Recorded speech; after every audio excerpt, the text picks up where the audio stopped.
Il y a peu de femmes dans les chambres d'agriculture. Résultat, leurs droits sont moins pris en compte.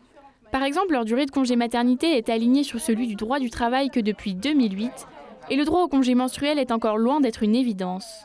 C'est pas du tout pris en compte dans le travail et ça peut être vraiment très contraignant. Par exemple, moi j'ai travaillé dans d'autres fermes avant et du coup c'est pas forcément compris par tout le monde de se dire en fait là aujourd'hui je vais aller un peu moins vite parce qu'en fait là j'ai mal. Des contraintes liées au genre qui peuvent avoir une incidence directe sur le salaire des femmes dans un milieu déjà précaire. Alors nous, on prêche pour qu'il y ait des sous qui tombent, parce que du coup, le temps qu'on passe à avoir mal et à ne pas pouvoir beaucoup travailler, c'est du temps qui est pas là au bout du mois. Et déjà qu'on sait que le revenu paysan, c'est très compliqué de base. Du coup, ça veut dire que c'est encore quelque chose à prendre en plus en compte dans la vie des paysannes. Moi, je suis toute seule, c'est pour ma pomme en fait. Si je peux pas travailler, il se passe rien et puis c'est tout.